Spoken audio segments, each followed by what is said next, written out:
Well, a pleasant good morning, sports fans, and welcome to another edition of the PR Man and the Coach Talking Ball on the Ballfather podcast presented by Sports Keto. I'm your host, longtime NFL communications executive Reggie Roberts, and longtime sports observer. And today is a rare treat on the Ballfather podcast.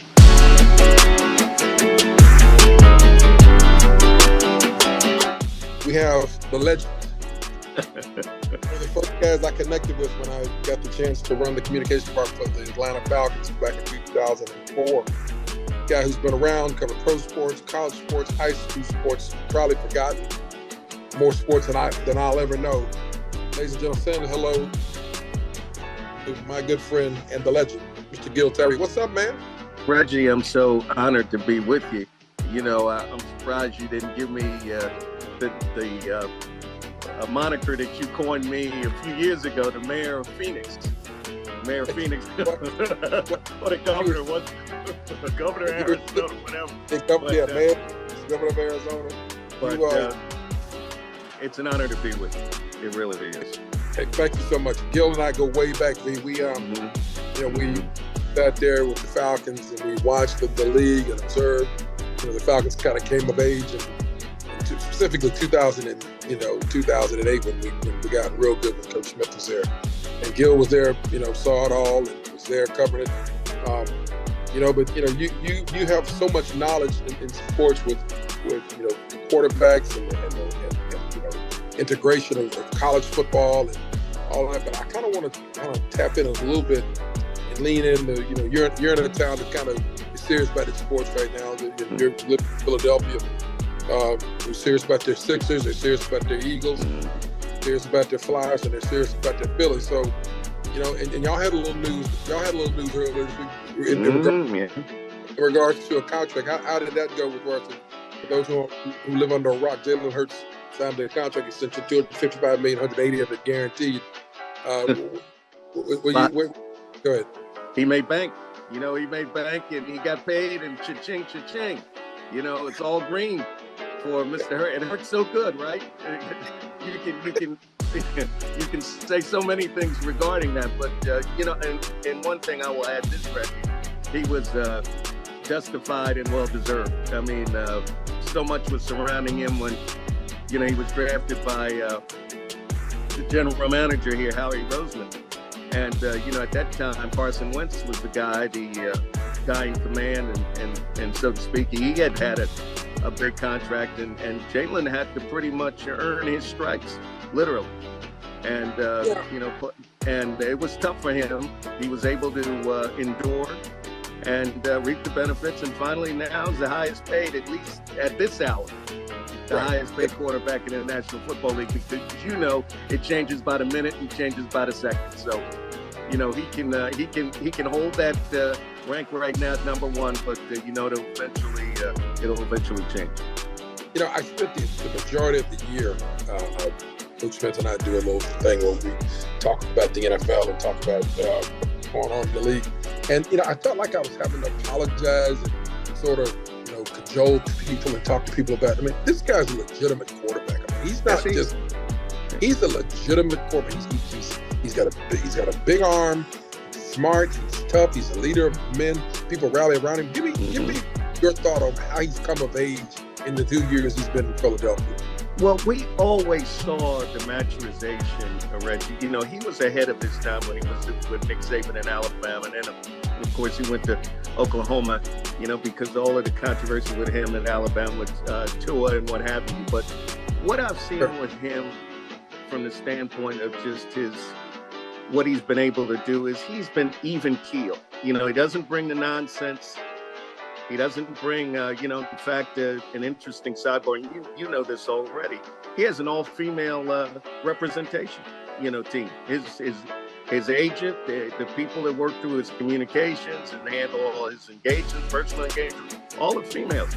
He's the son of a football coach growing up in outside of Houston, Texas, and has come in and really has worked hard and has earned, Reggie, the respect of that locker room. And you know how many veterans are in there. When you're getting praise from guys like Jason Kelsey and Fletcher Cox and Gary Slay and and William Bradbury, and they're saying they would jump through hula hoops for this guy, and they've been in the league a lot longer.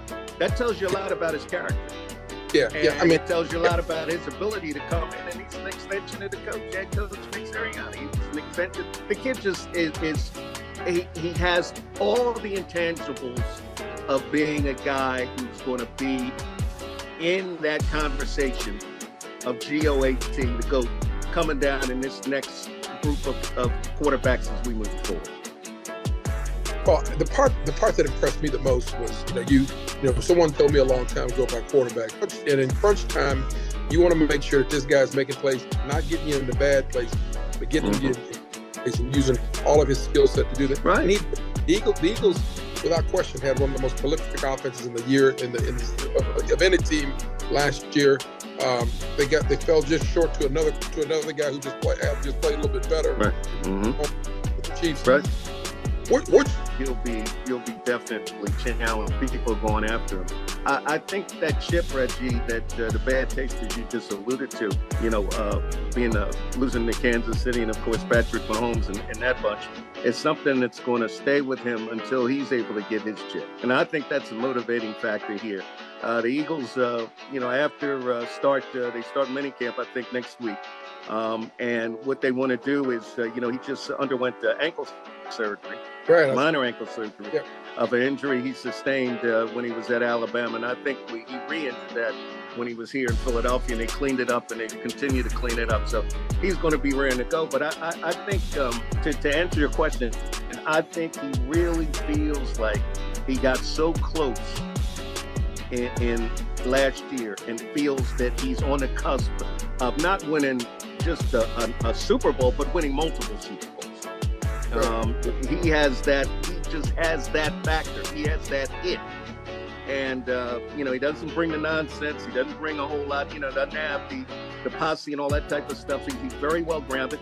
And he's the Prince of Philadelphia right now. He owns this town. He really does. Well, that's good. And that's hard to do in that town. Right. Absolutely. It's hard to do in that town. I mean, that town is a tough town. I mean, I remember of all the places that I traveled in 20, 30 years in the communications for the Bucs and the Falcons. When you were playing Philadelphia, when you were going to Soldier Field, I mean, you knew you were going to get stuff. Right. You knew that people were going to be throwing stuff at the bus. I mean, It is a tough crowd. Well, last week they were throwing hot dogs. They had a hot dog night, and they were losing to Cincinnati, and it was hot dog night, and they got upset and threw hot dogs. So anything can happen. It's a tough town. Bryce Harper has found his way up the totem pole in terms of guys. Joel Embiid. The list goes on and on. Reggie is a winner. That's all they want, and they will love you to the end of time. So Gil, as we were talking about earlier, Mr. Lurie has been one of the most progressive NFL owners from a diversity, progressive standpoint with regards to hiring Ray Rhodes. He's had a plethora of quarterbacks from Randall Cunningham to Donovan McNabb, Big Chance, and now Jalen Hurts, $180 million guaranteed contract. I think that a lot of that, and now look at the Eagles with regards to their coordinators, because all three of their coordinators are people of color. Correct. And they're doing it. They're going to the Super Bowl. They're winning a lot of games. They've been dominant in the NFC East. I think a lot of that speaks to the leadership of Mr. Lurie, with showing that people absolutely. And Reggie, to piggyback on what you just said, let's add Harold Carmichael and his role in the organization, and Brian Dawkins. So, guys that have been, involved, and like you said, people of color who are esteemed here, who are well respected, and Mr. Lurie has recognized that and has done a great job in assembling in just the plethora of talented minds, and we have a place at the table. We really do, and that's good. A legitimate, authentic place at the table. Not window dressing or anything. Right. It's not window dressing. It's authentic. And you're not micromanaged. And you're able to say how you feel and mean what you say. And have your stakeholder basically in the organization. He has provided that opportunity. He has progressed. Let's talk about the team. I mean, the Eagles have been very, very quiet, but they made some moves. A couple of moves they made. They re-signed Fletcher Cox. Jason Kelsey came back. Lane Johnson got that abductor. Absolutely. He got picked. One of the toughest guys that I know who's played. They've gotten the contract done. The receiver that they got from Tennessee was talking about AJ Brown. AJ Brown said he hadn't played. He's thrilled to be playing with Jalen. I think they got a chance to run this thing back if they can stay healthy and get a couple of breaks. I mean, I know everybody will be gunning for them. They got a chance to run this thing back. Most definitely. Let's add some news that happened in the past 24 hours with the reworking of Jordan Mailata's contract to give him more cap space. I mean, to make this thing work. And not only that, but the addition of Rashad Penny. You've seen him play. Now you know his ability, but he needs to stay healthy. Nice pickup. You got two first round picks. You got number 1 and you got number 30. You've been linked to Jalen Carter, who is one of the names that are going to be bandied about in terms of controversy, but he has a high ceiling. He's been guaranteed that he will not fall below 10. And the Eagles pick at 10. The Eagles were his first visit. And let's add another thing. Let's talk about their defensive line coach, Tracy Rocker, who has a relationship with him when Tracy was at the University of Georgia. Right. So all of that being said, it makes sense the dominoes are there.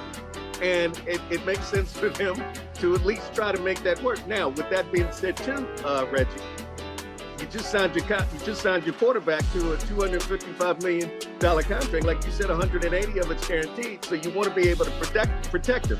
You have Mailata, you have Landon Dickerson, you have the kid Jurgens, who's the heir apparent to Jason Kelsey. And Jack Driscoll and a couple of more. So you want to add depth, and you have the best offensive line coach in Jeff Stoutland. So the kid from Northwestern that they've talked about as a possibility at 10, he could be available there. So there's so many things. What I'm concerned about really, Reggie, is on the defensive side. And you talked about that early in our interview when you said, we have a new coordinator, Sean Desai, who is defensive coordinator, who was at Seattle, who was at Chicago, and he inherited a team, of course, that saw the I would say the departure of Jonathan Gannon. Right. But my concern with that being said is you were really, really picked apart in terms of your defense. You lost a lot of people, especially linebacker. Yeah.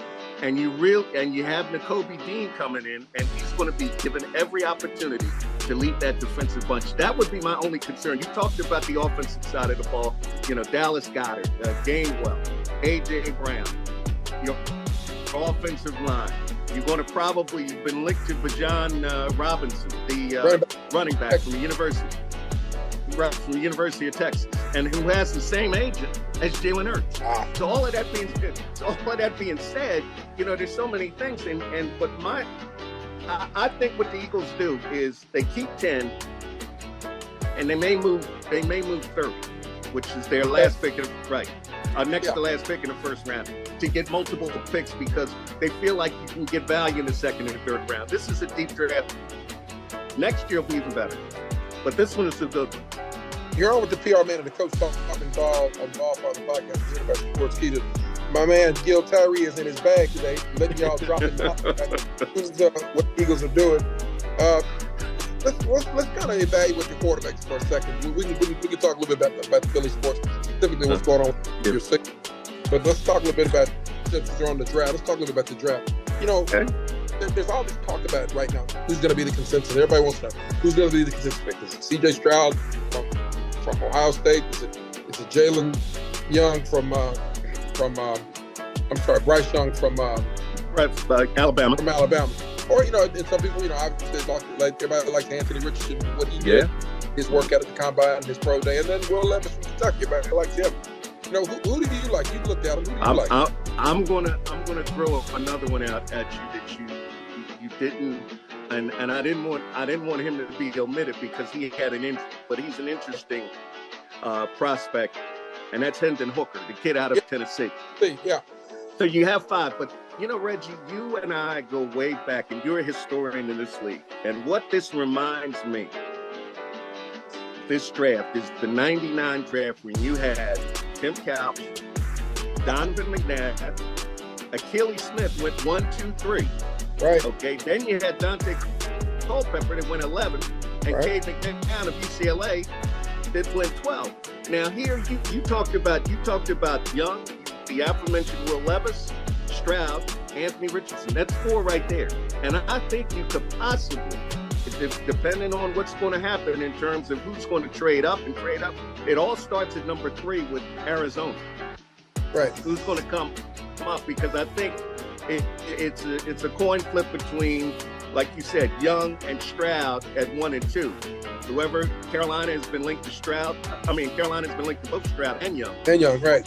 But I'd love to be a fly on the wall, Reggie, because a guy that you and I know who's the offensive coordinator at Carolina and Thomas Brown. They had dinner together. He's been on campus with these guys, and Thomas he will go top to bottom and trying to find out exactly your knowledge of the game because he got to call plays and I. Yeah. Let me give you this. Okay, it's interesting. I'm like you mentioned. I do pride myself on trying to be fair to being. It's a coin flip between when you look at Stroud and you look at Young.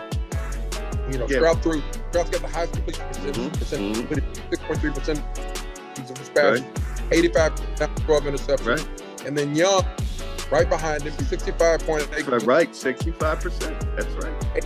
80 TDs, 12 interceptions. Now, but here's something that I thought was interesting. My good friend David Newton, who covers the Panthers for ESPN, said this. He said something interesting. He says Frank Reich likes big quarterbacks. He says, he likes big quarterbacks. He says none of Reich's quarterbacks in the past 17 years have been shorter than 6'2".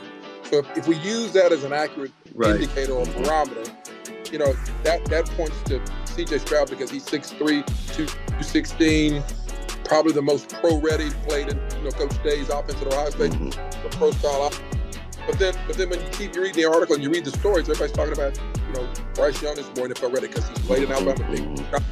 The SEC protected him. I'm just worried about he's just so small, Gil. I'm just worried about his stuff. No, I agree. I think you're spot on. But here are 2 things I want to do. Everybody now is going to try to find the next Jalen Hurts. Okay. Right. And Bryce Young comes closer to Jalen Hurts, and not only the fact that they played at the University of Alabama, but you talk about that size. I mean, Hurts is listed as 6'1", 6'2". He may be 6'1". He may be. Okay, so all of that being said, and also a dual threat, just like Bryce Young is. Bryce Young has been gone over like a fine-tooth comb in terms of small hands, small physical stature, you name it.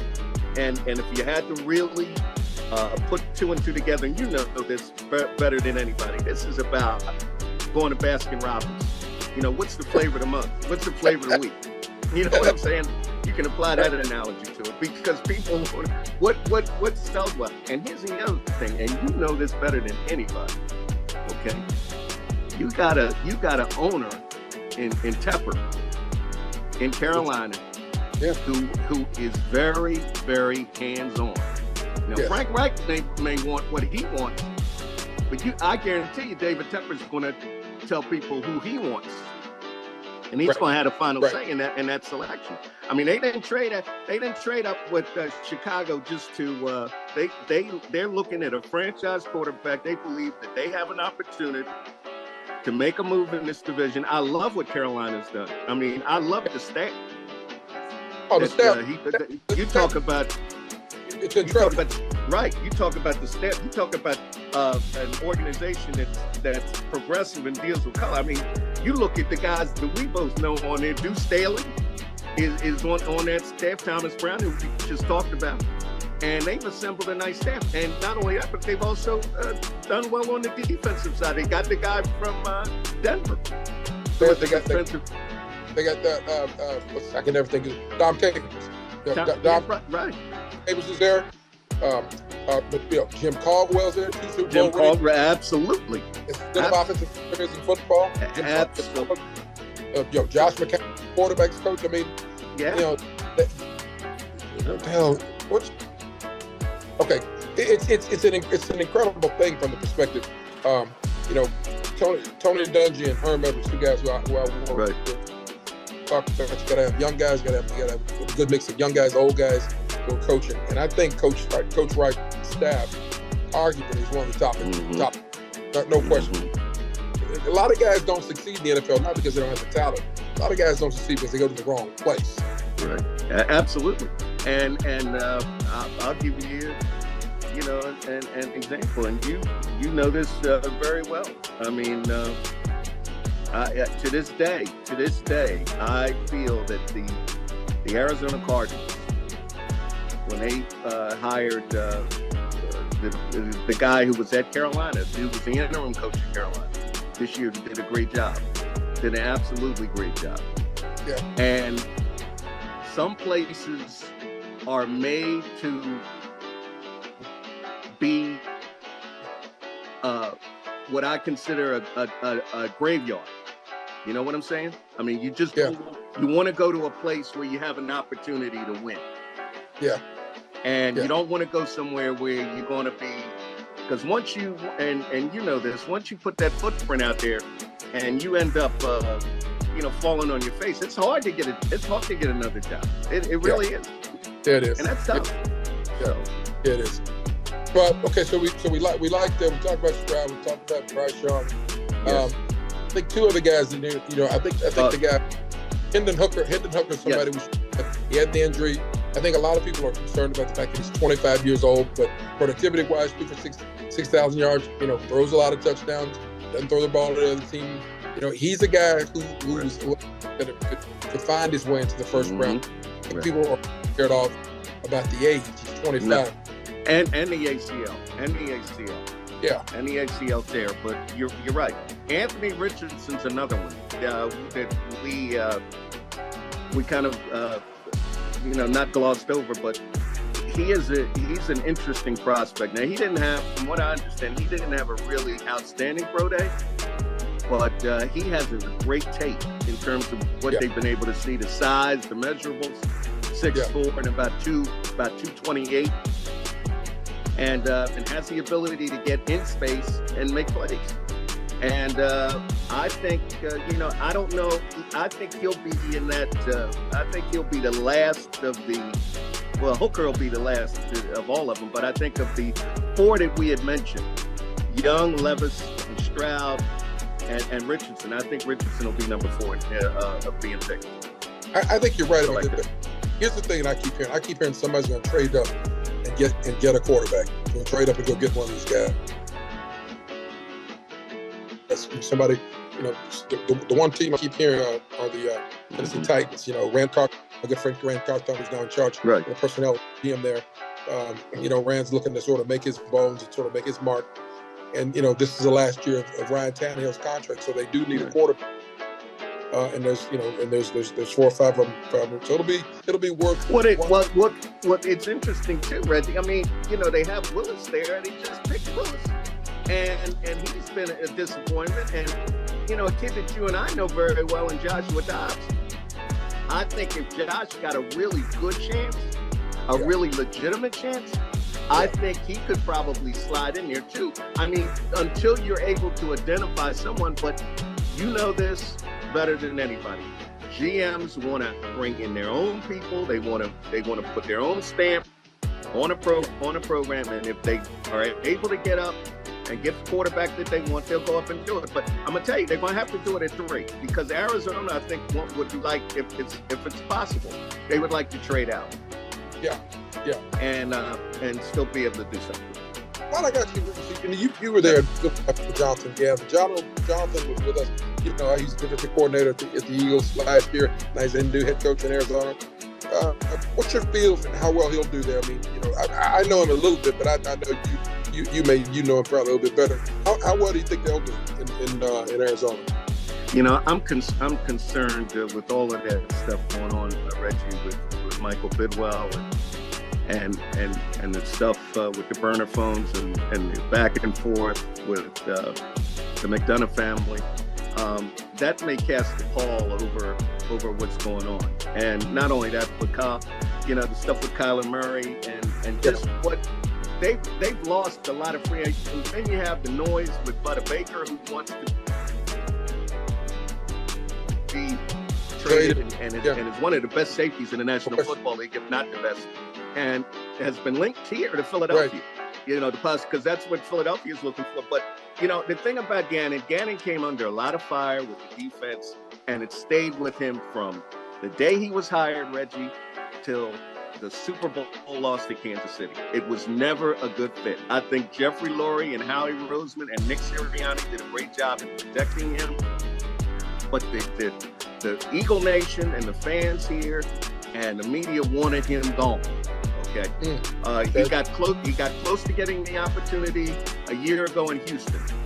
And Houston didn't pull the trigger on that. Arizona has. I wish him well. I think if he had, with him and between right now, April 9th and September, I think they kiss and make up by the time they get out there. I don't know if they can fix it contractually this year. They probably can't. But how do you see that situation with him? My question is, Reggie, is he going to needs to call Jalen Hurst's agent and hire her and let her do the deal. But here's the thing: he is in a no-win situation. Now, here's the thing: does he really want to be involved? Does he really want to be involved? Because if you were his surrogate dad, and I can't tell you, I've told you before, but I want this world to know what it meant to me to have you involved with my family. You are a great man. You are a great man. We'll do it again. We'll do it again. Okay. Here in Philadelphia, later on the Ballfather broadcast presented by Sports Video. Have a great day. Okay, you too. Take care.